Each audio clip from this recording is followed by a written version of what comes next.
உண்மை செய்திகள் உடனுக்குடன் கிடைக்கணும்னா மறக்காம நம்ம சேனலை சப்ஸ்கிரைப் பண்ணி பெல் ஐக்கானையும் சேர்த்து பிரஸ் பண்ணிக்கோங்க. இந்த வீடியோவை லைக் பண்ணிட்டு வீடியோவை முழுமையா பாருங்க.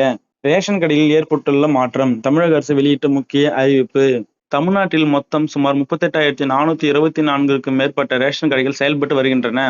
இதன் மூலம் பொதுமக்கள் பலர் அரிசி, சர்க்கரை, பருப்பு, எண்ணெய் உள்ளிட்டவற்றை இலவசமாக வாங்கி உபயோகித்து வருகின்றனர். தற்போதைய முறைப்படி தமிழ்நாட்டில் இருக்கும் ரேஷன் கடைகளில் குடும்ப அட்டைதாரர்களின் குடும்பத்தை சேர்ந்தவர்கள் விரல் ரேகை பதிவு செய்யப்பட்டு அவர்களுக்கு பருப்பு, சர்க்கரை, அரிசி, பாம் ஆயில் உள்ளிட்ட பொருட்கள் விநியோகிக்கப்பட்டு வருகின்றன. இதில் விரைவில் மாற்றங்கள் ஏற்படும் என எதிர்பார்க்கப்படுகிறது. இதன்படி அனைத்து ரேஷன் கடைகளிலும் குடும்ப அட்டையில் இருக்கும் உறுப்பினர்களின் முக அங்கீகாரம் செய்யப்பட்ட பிறகு பொருட்கள் வழங்க திட்டமிட்டு இருப்பதாக தகவல் வெளியாகி இருக்கிறது.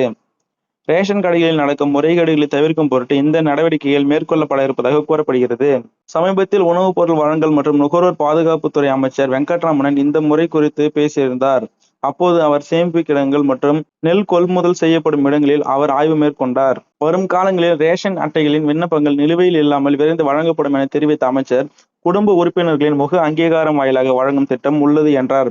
இது தொடர்பாக முதலமைச்சர் சி. ஜோசப் விஜயிடம் ஆலோசனை மேற்கொள்ளப்பட்டு தொழில்நுட்ப ஆய்வுகள் செயல்படுத்தப்பட்ட பிறகு இந்த திட்டம் செயல்படுத்தப்படும் என்றும் தெரிவித்திருந்தார். மேலும் கடந்த காலங்களில் ரேஷன் கடைகளின் ரேஷன் அட்டைகளில் பதிவு செய்யப்பட்ட ரேஷன் பொருட்கள் வழங்கப்பட்டுள்ளதாக தெரிவித்த அவர், இதில் அரிசி, பருப்பு, எண்ணெய் உள்ளிட்ட பொருட்களில் முறைகேடு நடந்திருப்பதாக புகார்கள் எழுந்த வண்ணம் இருப்பதாகவும் இதை நிவர்த்தி செய்ய ஸ்மார்ட் ரேஷன் கார்டுகள் அறிமுகப்படுத்தப்படுவதாகவும் கூறியிருந்தார்.